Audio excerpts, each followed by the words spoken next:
This is a abandoned structure.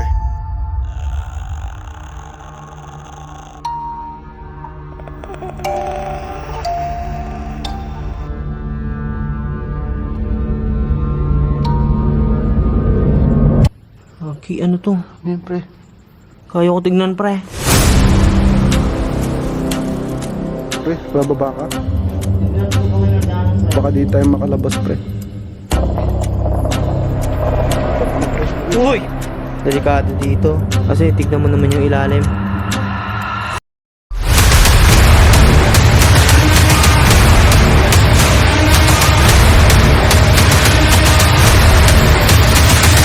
Kung nahulog ka dito, di nga na makakalabas. Itong structure na to, na-establish daw ito ng 1950. Merong office sa taas at merong kulungan sa ibaba. At hindi ko maintindihan kung ano talaga ang lugar na ito. Nasaan na kaya yung mga nakatira dito at mga nakakulong? Saan kaya sila nagpunta? At hindi ko maintindihan kung bakit kaya naabandonado na tong lugar na to. At ang sabi-sabi nila, meron daw papakita at nagpaparamdam sa lugar na ito. Pinakatanong sa isip ko, bakit kaya inabandonado na tong lugar na ito? Sa pagpunta pa lang namin dito, pahirapan na. Bukod sa hindi maganda ang daan, maalikabok pa. Pero pagkarating mo dito, magandang lugar ang bubungad sa'yo. May malalaking puno o tahimik na lugar. At nagtanong na rin kami para malaman namin ang history ng lugar. 1970 siguro, 1960, hindi natin alam. Oo, tagal na talaga. Oo, panahon pa ni Marcos yan. Yung komando sabi niya. Tapos may basketball court. Kung makikita yung banda ron, yung may bilog yun ang landingan ng mga yun. Doon yung bagsakan ng mga aeroplano, helicopter. Ginawa yun para saan po ba talaga yan? Parang tirahan lang po ba? Yung ito. Apa. Yan kasi mo yun, opisina yun dati. Tapos yung doon naman sa komando yun, na ano yun, cafeteria yun. Kainan. Siguro, kaya niyon siguro dahil si Marcos, maraming siguro mga tinatay yung mga building. Kaya ganun yan. Parang pinaka-retreat house nila. Ang taguan talaga nila. Kasi dami na yan, hindi lang ito. Marami pa doon sa class. Meron po ba ang nagpaparamdam dyan o ano po? Siyempre, nagpaparamdam na sigurado. Kasi nila, pinagkampuan ng sundalo dati. Panahon pa daw po ni Marcos, sir. Tapos sinira pa ng mga bata yung magdaanan na pababa. Pero meron pong nagsabi-sabi na may nagpapakita daw, Meron. Kaya tinignan ko baka mabati kayo dyan. Madilim na eh. Or nalaman namin kung ano talaga to. Tsaka kung ano talagang history na ito. Hindi nila malaman, mga tao dito, hindi nila malaman kung paano na talaga itong lugar na to. Pero I think, ang dami daw nagpaparamdam dito. Solid. Fortune again. Meron na rin siyang channel. I-follow nyo na siya. Let's go. This is a most na pinaka nakakatakot na pinuntahan ko. Bukod sa luma na ang lugar, madami ding ahas. At hindi lang yon. Delikado dito. Kasi tignan mo naman yung ilalim. Delikado talaga, men. Kasi once lang matamaan mo, tumalambot na. Matapak mo lang dito talaga. Inikot na namin ang lugar habang may liwanag pa dahil mamaya ay mas delikado na. Matataas na ang mga damo kaya posibleng may ahas dito. Damo. At tuloy-tuloy lang ako sa paglilibot. At ito ang itsura sa likod na to. Ang ganda. Kahit sobrang tagal na to, nakikita mo pa rin ang ganda ng lugar. Ang ganda niya, no? Ganda niya. At ito yung sinasabi ng lalaki kanina na pwede daw daanan.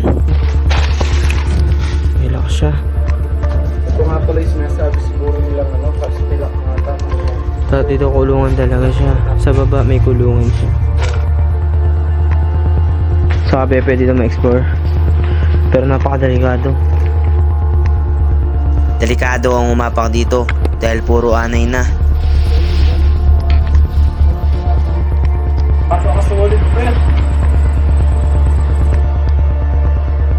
Time is 5.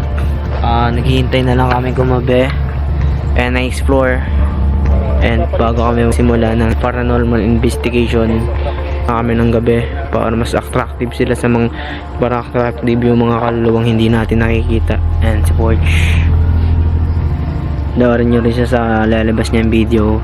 Hopefully magustuhan niyo yung gagawin namin na video kasama si Borge. And enjoy. Itong mga oras na to ay talagang madilim na. Talagang kulungan na siya sa ibaba. Talagang kulungan siya as in. Kasi paikot yung bakal eh. At hindi natin pwedeng tungtungan kasi puno na siya ng anay. Hindi siya mapupuntahan sa loob dahil yun nga sa tatapakan. At nagtingin-tingin na rin kami sa labas. Baka sakaling may makita kaming dadaanan. Wala kasi. So, nakalak na pala to, hindi na mapunta. Wala kasi kasi. Delikado pre. Grabe kayo, wala na palang pinagtutok. Pinag-ano nyo, no? Hindi tayo makakapasok talaga. Sayang. Malalaman mo talaga na lumang bahay, lumang gawa talaga ng sinaunang structure, mga sinaunang yung mga materials nila, yung mga construction. Kahoy talaga. Oo nga pre. Mula pa lang dito sa floor, dito sa second floor. Baka ano siya eh. Siguro doon, dahil siguro yan yun sa ibaba. Kaso sa tagal ng panahon, naging ano na yan. At gusto namin subukan, baka makapasok pa kami. Ano nga ako doon, try ko nga. Wala kasing daan sa baba. Sa baba saan pwede mag-explore talaga. Ay, oo pre, gagi. Pag nahulog ka dito, di na makakalabas dito. Kaya dun eh. Hindi na tayo makakalabas. Pagkat ano. So sana pasukan ko, pre. Namin sana pa session kasi hindi ka na talaga kami. Ito na yung point na parang gusto ko na talagang pumasok. Kasi hindi ako sure kung ano ba talaga ang lugar na ito. Uy.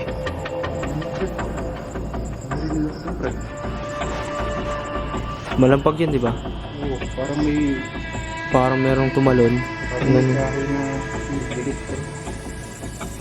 Hindi na lang namin Wala naman, pinapansin wala yung naman mga ano. naririnig namin. Baka doon matibay pa siya. Ingat ka pre. Ito yung time na kukuryos na ako talaga. Ingat ka pre. At tinatry ko baka may matibay pa na part na pwedeng lusutan. Check ka muna pre. Pwede tayong bumaba dito, pre. Bakit pre? Pwede hindi natin daan. At ito na yung time na gusto ko na talagang bumaba. Hindi natin tumagal ng daan, pre. Baka di tayo makalabas pre. Pwede siya, pre. Tapos may daanan siya dyan. Saan? Ito, hindi na natin. At meron na rin akong pwedeng daanan para makapunta sa ibaba. At hindi na ako nakatiis, talagang lumusot na ako.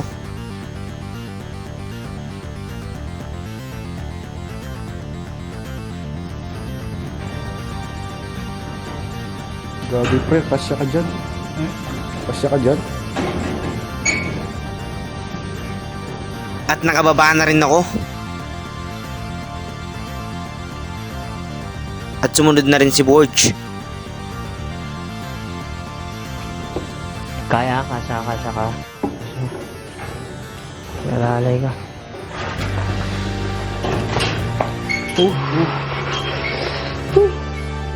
At ito ang itsura sa ibaba. Makikita mo nga dito na sira-sira na ang mga hagdanan at mga bakal na palusaw na. Isa na masave kami dito ni Borge sa balaran na to. At tignan yung mabuti ang Uy, makikita ano to? nyo. Ang baka ano to? Grabe pre. Okay, ano to? Pre. Ayaw ko tignan pre. Ayaw namin tingnan, baka bangkay pa yung nakakumot. At mas in-explore pa namin ang lugar. Underground. Sabi nila kulungan. Pero ang pinaka-base ko dito, hindi siya siguro kulungan. Tama yung narinig nyo, hindi ako naniniwalang dating kulungan ito. Sabi-sabi lang talaga siya. At ito ang problema pa namin, paano pa kaya kami makakaakyat sa taas? Dahil palusaw na ang kahoy dahil sa anay. Subukan mo lang, alalay ka. Pero sinusubukan pa rin namin. Kung tapak niya pa. Sa maling tapak lang namin pwede kami mahulog o kaya pwedeng gumuho tong lugar na ito. Sira na yung hagdanan dito. Akit ako dito. Na. Alalay ka pre. At nagsapalaran na si Borge Pre, para ah. makaakyat pa sa taas. Dito. At nakaakyat na nga siya, kaya sumunod na rin ako.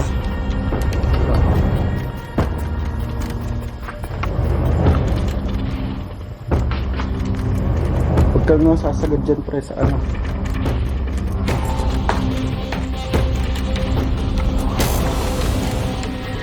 ko.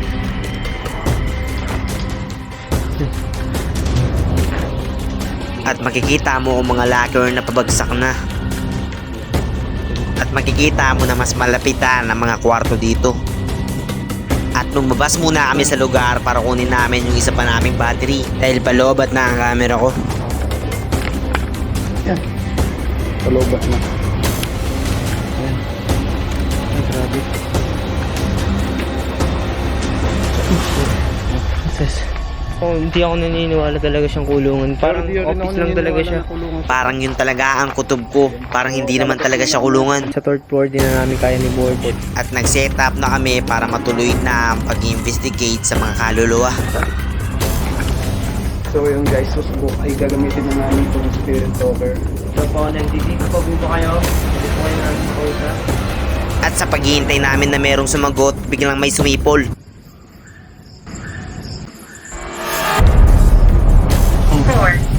Four ang sabi ng tour namin. Di ko alam kung anong ibig niyan sabihin. Sabihin ng floor na yun. At sa paghihintay namin, sumagot na rin siya. At sakto, 4 yung dala naming ilaw. Kaya alam ko na ilaw yung ibig niya sabihin. Ilaw. Or pang-apoy torch. At maya-maya lang, ito ang sabi niya. The dead. At hindi ko alam anong ibig niya sabihin. Ang mga namatay o patayin ang mga ilaw. Namatay dito. Namatay ba dito? Meron kami narinig na isang sigaw ng isang babae.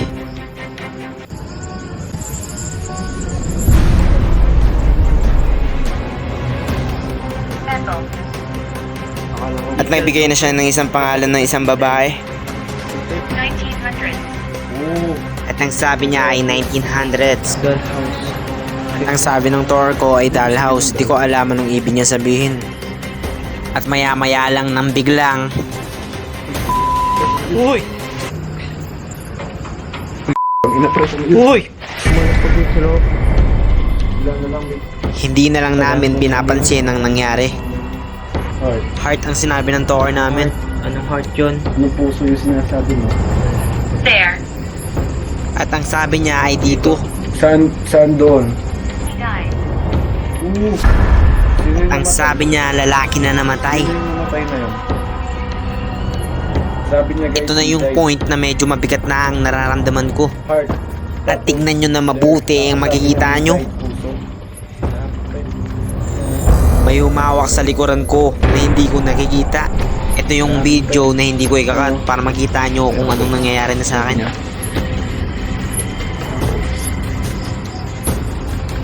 Minsan mo na natin. Iba yung nararamdaman ko. Nagdasal na kami dahil hindi na maganda ang nararamdaman ko. At sa gitna ng pagdadasal namin, biglang sumagot ang tour namin. Sana Lord, natin po kami. Please move back. Tuloy-tuloy lang kami sa pagdarasal. Hindi po kami pababayaan Lord. Pala po kami sa inyo. Play. Amen. At parang gusto niya kaming guluhin sa pagdarasal namin. No, pre. Sabi niya. At sa paghihintay namin, wala nang sumagot. Ibig sabihin pre, sa niya, nakikiusap siya. At nabigla kami sa nakita namin. Pero nang kalmot ang katawan ko. Grabe. Imposibleng ano yan pre, dun sa kung saan tayo bumaba kanina. Ano ka? Kung baka nila pre? Baka doon lang. Hindi ko alam. At sa paghihintay namin, meron na namang kulumampag ulit.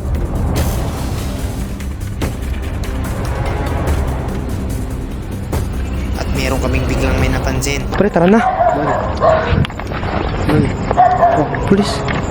Ano ba talaga ang misteryo ng lugar na ito? Totoo ba na may nakakulong? Asadyang gumugulo sa isip ko. Ano kaya ang nakatalokbong na ito? At ano ang kumalmot? At ano kaya ang humawak sa akin? At magiging tanong lahat ito sa isip ko. Pero bago yon, gusto kong magpasalamat sa mga sumusuporta. And don't forget to subscribe. And hopefully, sana nag-enjoy kayo.